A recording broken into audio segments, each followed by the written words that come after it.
was 18 when this happened. My cousin Jake and I had just graduated high school. We weren't really the party type, so we planned this road trip as our way to celebrate. Both of us had jobs lined up starting in the fall, and this felt like the last chance to just be free before real life hit. We told our parents we'd be careful, no dumb risks, just nature, long drives, and cheap motels. Our route was set to take us from western Washington across the northern states, with a loop through Montana to see the mountains.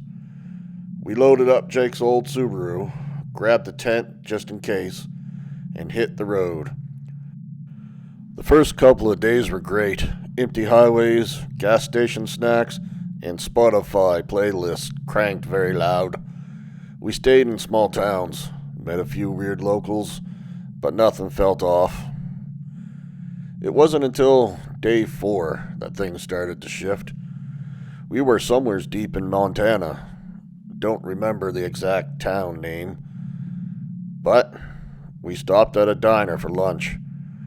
While we were eating, Jake started messing with his GPS and found a smaller mountain pass road that supposedly cut an hour off our trip time.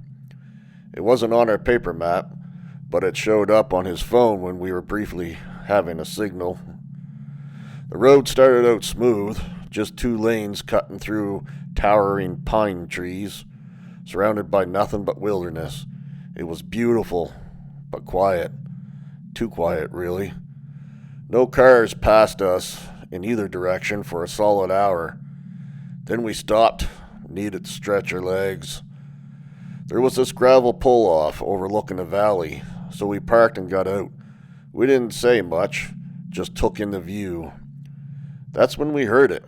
Heavy rustling, branches breaking, something moving nearby in the woods, and big. Jake turned and muttered, "Grizzly."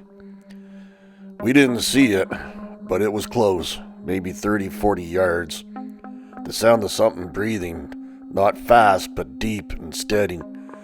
We slowly backed into the car, not panicked, but very alert. About 15 minutes later or so, we passed this man on the side of the road. He wasn't hitchhiking, he wasn't hiking either, just standing there on the edge of the trees. He was wearing a hoodie, jeans, his head was slightly down, but his face was turned towards us. He had this blank expression on his face. He didn't move or wave. He just watched as we drove by.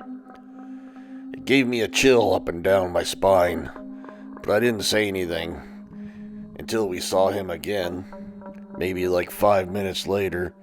Same clothes, same build, same posture. He was standing in a slightly different spot, but everything else was identical. That's when I said, "Jake, that's the same guy." Jake kinda laughed, like no way. Probably just some ranger or local. But his voice wasn't confident. He knew it too. After that, things got weird real fast. The road narrowed, the trees got denser, almost pressing in on the sides of the car. We lost signal again, and our GPS froze. That's when Jake told me he felt like we were being followed. Not by a car, but like something was keeping pace with us through the trees. We didn't stop again after that. Eventually, just as the sun was setting, we saw a small sign for lodging. A wooden motel, maybe 6, 7 rooms, and a busted neon vacancy sign. We were exhausted, low on gas, so we pulled in. The woman at the front desk barely looked up. She was older, gray hair, tied back, and just slid us a key to the room 3 without saying much. When I asked if there was food nearby, she just pointed towards the corner. "A vending machine around the back," she said. Inside the room was clean, but it was outdated. Yellowed wallpaper, old bedspreads, one small window looking out towards the tree line. Jake, he crashed fast. I stayed up a bit, scrolling old photos on my phone. That's when I noticed the window latch was broken. It wouldn't lock, so I wedged a chair under it. Then I slowly faded off to sleep. I'm not sure what time it was when I woke up. Must have been around 3 a.m. But something pulled me out of sleep.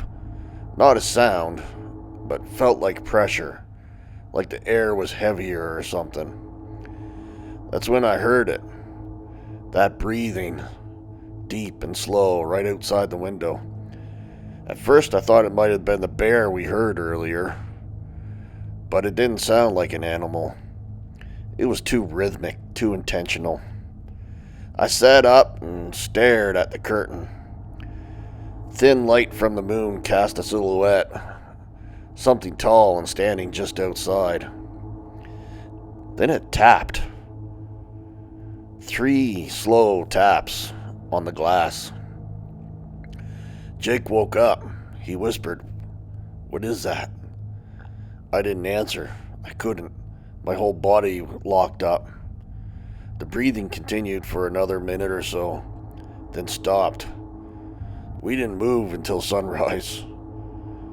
When we finally got the nerve to look outside, there were smudge marks high up on the window, like handprints.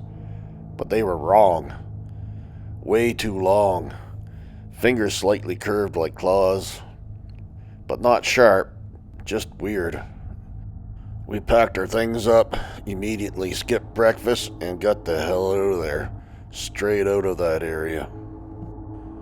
We drove straight home after that.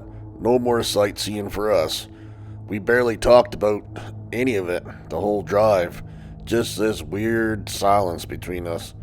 Like we knew we weren't going to understand what happened, and we knew no one else would believe us. Back home, things felt normal again at first. But a few days later, Jake called me late at night. He sounded kinda freaked out. Said he'd been having weird dreams about trees and something watching him. I told him I haven't slept well either. I kept thinking I heard something outside my window, but it probably was just in my head, right? We agreed not to tell anyone.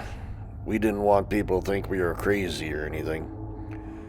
A few weeks went by, life moved on, but every once in a while, at night, I'd hear something that made me sit up, jump out of bed, branch breaking, breathing maybe, or just silence that felt weird and awkward. Maybe it was just in my head, maybe it was a dream. But I never figured out what followed us on that trip that night, or if it ever did. But sometimes when I'm driving through any remote place, I catch myself checking the mirrors, watching the trees, just in case, trying to get a glimpse of something to make us feel like we weren't crazy. Thanks for watching. I truly appreciate it. And if you have a story to share, email it to us at mindcodedean@gmail.com. Be sure to like and subscribe our video. It really helps our channel grow. And it's free.